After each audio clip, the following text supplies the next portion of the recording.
Welcome back to News USA. It's February 1st, 2021, and we're just a couple of weeks into, well, a few weeks into the Biden presidency, and it has been interesting, to say the least, already. We had Fox News within the first 24 to 48 hours saying that, he was doing a horrible job on the coronavirus, and, his response to the coronavirus was just incredibly wrong and whatever else that they were saying, while simultaneously we had CNN on the other end saying that he's the most presidential president in the history of presidency. The absolute shift within 24 to 48 hours is amazing. Luckily, I'm in the middle. I think for myself, right down the middle, I'm down the center, and I don't allow that type of rhetoric to pretty much shift my thinking on most things. I kind of look at things from the middle, from the center, and try to formulate an educated opinion to the best of my ability. Not always 100% correct, but we're human. But that's what I aim for. Hopefully that's how my listeners are and supporters, and that's what you aim for as well. But it was just interesting seeing that shift.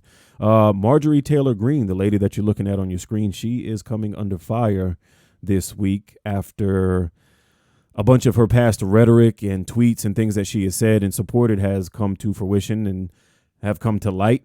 She apparently was calling for the execution of Nancy Pelosi, Speaker of the House, Nancy Pelosi. She was saying that Nancy Pelosi is a treasonist. She has committed treason, and the punishment for treason is death. So she's basically suggesting in the past that Nancy Pelosi should be killed. And she has something against Newtown, Connecticut and Parkland, Florida.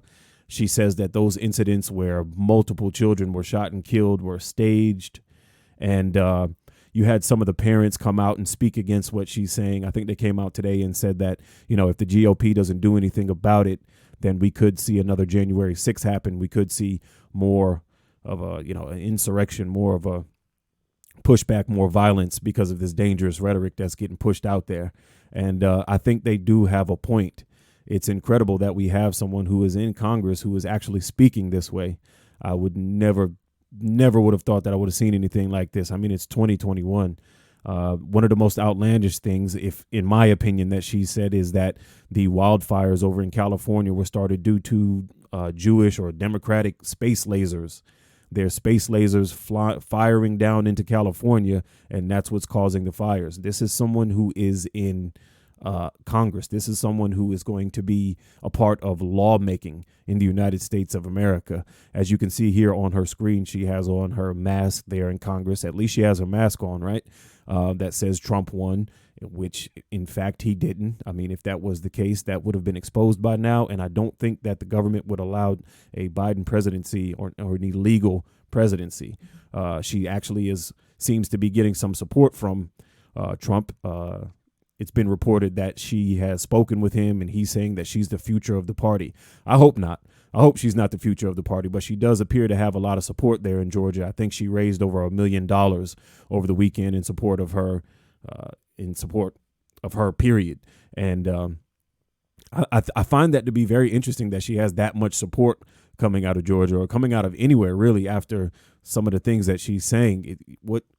It baffles my mind what type of people actually believe that there's a space laser being fired to start a fire in California. What type of people believe that people getting shot and killed is just a hoax? It's not real. It really didn't happen.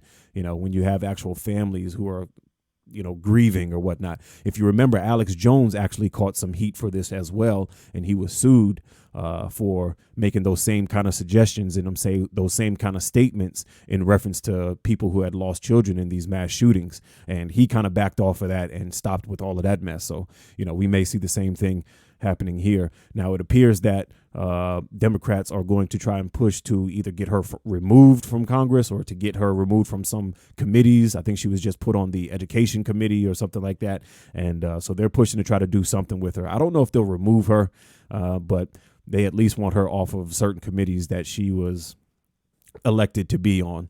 Democrats have given the GOP, have given Republicans, I think, 72 hours to make a decision or make a move. And then if they didn't, they were going to bring it to the floor and then go from there. But it's amazing. It's incredible to see that we have this going on in the country right now, that someone like this is elected into office and has so much support. You know, the GOP used to be a very proud party, but now it seems like the conspiracy theories are really taking over the party, regardless of whether they're true or not, or if there's mounting evidence against those conspiracy theories. They seem to be going along with them no matter what, and you can't tell them anything. It's nope, this is what happened, this is what we believe, and we're sticking with it no matter what. You know, not everyone is like that. Of course, there are some people out there who, you know, kind of step back from the fray and said, hey, this is getting out of control. This is getting ridiculous. So I'm not saying that it's all of them, but there is a large enough support base to where it is impacting politics and it's impacting things that are going on in the country. And I find that to be fascinating, how quickly the GOP turned direction. I mean, they made an absolute 180 in a very, very short amount of time. Usually you don't see parties really change that much in decades even. But for this Trump presidency, this 4 years, and then post-Trump presidency, it's still happening. You know, in a span of 4 years, we saw a party completely flip upside down, and it's incredible. But hopefully things don't continue to get out of control. She has no intention of backing down. That's what she's putting out there. She's never going to apologize or anything like that, which I don't think is true. If you believe something, but it turns out to be untrue or it's not factual or whatnot, it's okay to say, hey, I apologize, I was wrong on that one. I didn't have all the details or whatever. But in these cases, we do have all the details and everything that happened. I'm pretty sure those children have actually passed away. These parents are, still grieving lost ones or whatnot.